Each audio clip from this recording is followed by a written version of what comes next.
স্বাভাবিক এই খুনি সরকার, এই ধর্ষণ সরকার আমরা চাই না।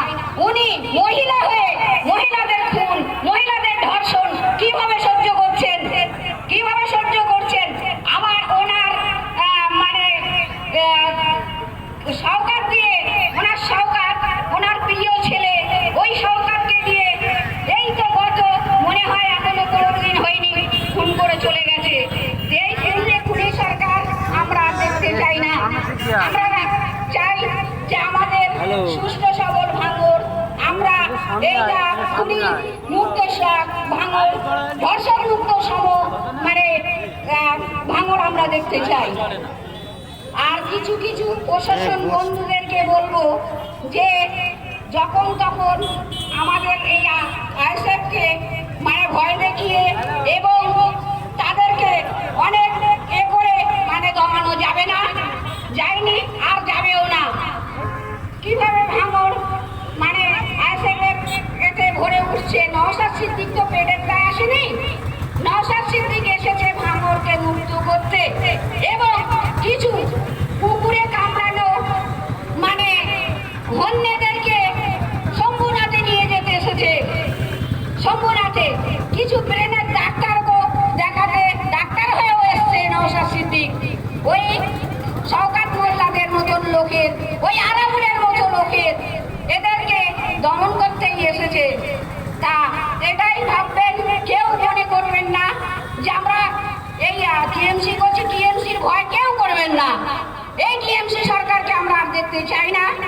আমি তো কখনো করেইনি, আমি তো জানিইনি কোনো টিএমসিকে কিভাবে কোন ওর মানে কিরকম ওর চিহ্ন ছিল, তাই আমি জানিনি যে এই চিহ্নটা টিএমসি, আমি জানি না। কিন্তু একজন আমার 20,000 টাকার বিনিময়ে আমার একদিন দেখেছে ফোনে যে আমাকে ওদের দলে ভুক্ত হলে ওরা আমাকে 20,000 টাকা দেবে। আমি ভাবলাম যে 20,000 টাকা আমি তো নেব না, দরকার হলে 40,000 দেবো। আপনি আসবেন কি আইএসএফে? দরকার হলে আমি 40,000 দেবো।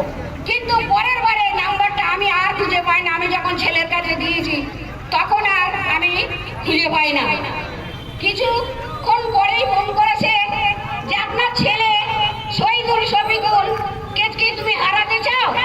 আমি বলি কেন আমি শহীদুল শফিকুলকে হারাতে চাই? ওরা তো বড় হয়ে গেছে, ওরা বড় হয়ে গেছে, ওদের বড় করে দিয়েছি, খেটে খাচ্ছে, ওরা খেটে কলকাতা যাক যেখানে যাক আবার বাড়ি আসছে। ওরা তো হারানো ছেলে নয়, কি করে হারিয়ে যাবে? ওরা সব জানে, বাপের নাম, দাদার নাম, চাচার নাম সবই জানে, কিন্তু কি করে হারিয়ে যাবে আমার ছেলেরা? হারাবে না, ও চিন্তা ভাবনা নিয়ে আমি চলি না। না আপনার ছেলেকে খুন করবো, খুন করবে, আমাকে খুন করে শহীদুল শফিকুলের বউকে কি চাকরি দেবেন? শহীদুল শফিকুলের বউরে কি চাকরি দেবেন? খুন করবেন কেন? খুন করবে না আমার শফিকুলকে। আমি চাই না যে আমার শহীদুল শফিকুলকে শহীদুল খুন হয়ে যায়, কিন্তু আমার শহীদুল শফিকুল যখন খুন হয়ে যাবে আমি একজন শহীদানের মা বলে পরিচয় হব। আমাকেও খুন করুন, তাতেও কোনো দুঃখ নেই, তবে টাকার লোভে সকিনা কখনোই বিক্রি হয়ে যায়নি। তো আমার বারবার এরকম 2-4 বার ফোন আসায় আমি একদিন আমার ছেলের কাছে দিয়েছি বারবার, বাবু এই ফোনটা কে করে দেখতো। কিন্তু দেখা যায় যে সেই ফোনটা আবার অফ করে দেয়, আবার অফ করে দেয়। আমি কিছু কিছু লোকের সাথে বলি বলে ঠিক আছে, আরে দেখ যতই ফোন করিস কিন্তু আমাকে ভয় দেখাতে পারবি না, আমি ভয় করার লোক নয়। যেমন চলছে নওশাদ সিদ্দিক তেমন চলবো আমি চলবো, তবে আমার ছেলেরাও চলবে। আমার 2টো ছেলে আছে, যাক আমার দুটো ছেলে খুন হয়ে যাবে, আমি যাবো, আমার নাতি যাবে, কিন্তু আইএসএফ থেকে আমার কেউ নাড়াতে পারবে না। এটাই আমার যাবে। আমি সংক্ষেপে কিছু, আমি তো কোনোদিনই মাইকে কথা বলিনি, আজকে বললাম সংক্ষেপে আমার বক্তব্য।